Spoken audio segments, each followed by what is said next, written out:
It's good. You know it's good when it drops on your shirt. Biglaang nagyaya itong pamangkin ng amo kong lalaki na kakain daw kami nitong kakaibang ice cream kahit late na ng gabi. Pagdating namin dito ay nagmamadali kaming mag-order kasi closing time na. Flavor, which one do you like? Strawberry.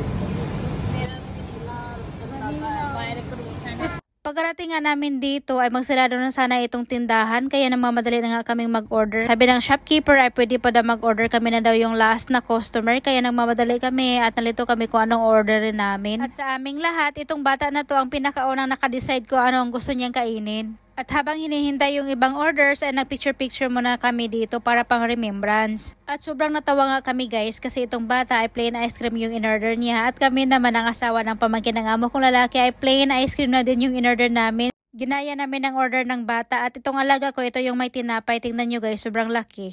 You cannot finish guys, very big. Good? Taste? Recommended. At habang nakuha na namin lahat ng mga orders, ay saka pa dumating itong mga amo ko. Late na sila dumating kasi naghanap pa sila ng maparkingan ng sasakyan. Sinundo sila ng alaga ko kasi hindi din nila alam ang location nitong ice cream shop. Kasi itong ice cream shop ay nandito sa pinakagitna ng pinakalumang market dito sa Kuwait. At ayan, inabot na nga nitong pamangkin ng amo kong lalaki itong ice cream ng mga amo ko.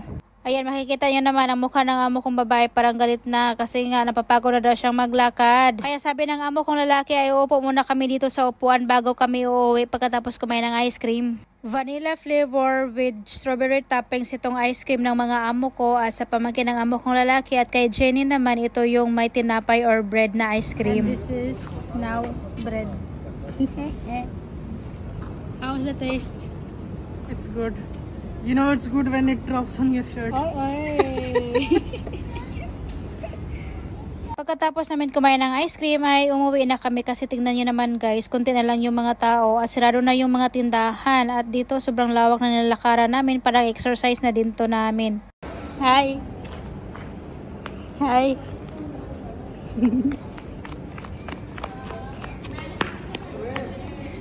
चलना नहीं है आपने? Felix sleepy. Come here!